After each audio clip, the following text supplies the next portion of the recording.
अॼु असीं जीआर ठाहिण सिखंदासीं। बेसिकली जीआर हिकिड़ो एडमिनिस्ट्रेटिव रिकॉर्ड आहे स्कूल जो, जेको हेड टीचर ऐं प्रिंसिपल ठाहींदा आहिनि। जीआर ठाहिण जे लाइ कुझु हिदायतूं आहिनि त जीअं ई ॿार स्कूल में दाख़िल थींदो आहे त उनजो रिकॉर्ड जेको आहे जीआर ते चाढ़ियो वेंदो आहे। जीआर ठाहिण वक़्तु कुझु शयुनि जो एहतियात करणु घुरिजे, जीअं ओवर राइटिंग खां अवॉइड करणु घुरिजे, वाइटो इस्तेमालु न करणु घुरिजे जीआर ते। ऐं जीआर में जॾहिं असां हिकिड़े ॿार जी एंट्री कंदा आहियूं त उन हिकिड़े एंट्री ऐं ॿिए एंट्री में जेको डिस्टेंस आहे उहो न छॾियो वञे त बहितर आहे। जेकॾहिं तव्हां डिस्टेंस छॾियो बि था त हिकु लाइन छॾे करे ॿी एंट्री कंदा कयो। जीआर जा फॉर्मेट्स डिफरेंट आहिनि ऐं डेटा तक़रीबन सेम हूंदी आहे। ऐं जीअं ही फॉर्मेट आहे जंहिंमें पहिरियों कॉलम आहे GR number, general register number आहे।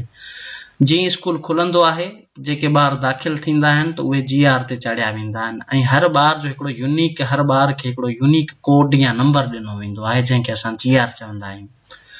जीआर जेको आहे, जेकॾहिं पहिरें साल तव्हां 100 ताईं जीआर ख़तमु कयो था त ॿिए साल जी एडमिशन जॾहिं स्टार्ट थींदी त 101 खां जीआर नंबर जेको आहे अलाट कंदा वेंदो ॿारनि खे। पहिरें कॉलम में जीआर आहे, ॿिए कॉलम में name of student with father's name आहे। ॿार जो नालो पीउ जे नाले सां गॾो गॾु लिखंदो। उन खां पोइ प्लेस ऑफ बर्थ आहे, ॿार जे घर जी एड्रेस या जेको आहे ॻोठ जो नालो लिखंदो इन में।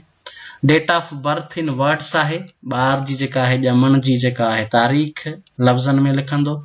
उन खां पोइ कॉलम आहे date of birth in figures, ॿार जी डेट ऑफ बर्थ जेका आहे नंबर्स में लिखंदो। पोइ कॉलम आहे कास्ट, ॿार जी ज़ात लिखंदो। रिलीजन आहे, मज़हब ॿार जो लिखंदो। फ्रॉम विच स्कूल केम, कहिड़े स्कूल मां ॿार आयो। ऐं उन खां अॻियां कॉलम आहे इन विच क्लास एडमिटेड, कहिड़े क्लास में ॿार दाख़िल थियो। जेकॾहिं ॿार नओं आहे, फर्स्ट टाइम स्कूल आयो आहे ऐं उन में तव्हां कची लिखंदोसि ऐं अॻियों कॉलम जेको आहे इन खां कहिड़े स्कूल मां आयो न्यू लिखंदो।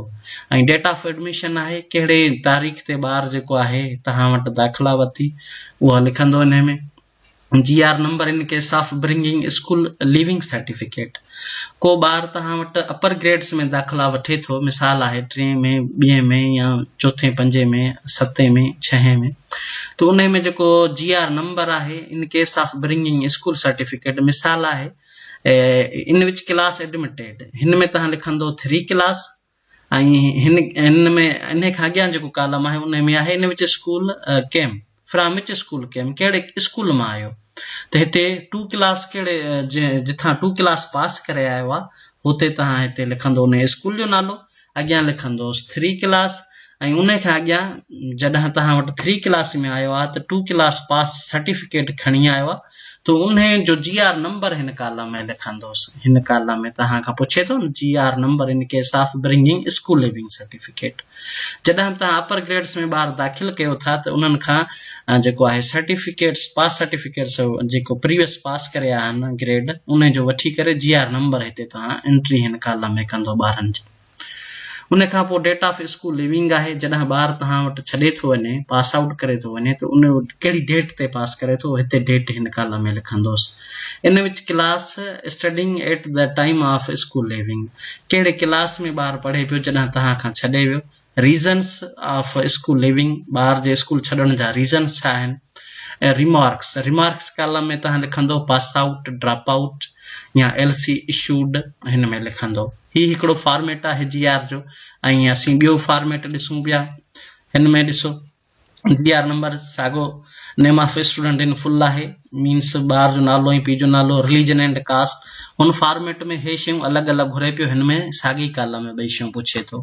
प्लेस ऑफ बर्थ आहे, ॿार जी एड्रेस आहे। Date of birth in figures and words, previous format में हे ॿई जेका डेटा आहे अलॻि कॉलम्स में पुछे पियो, हिन में सेम कॉलम में।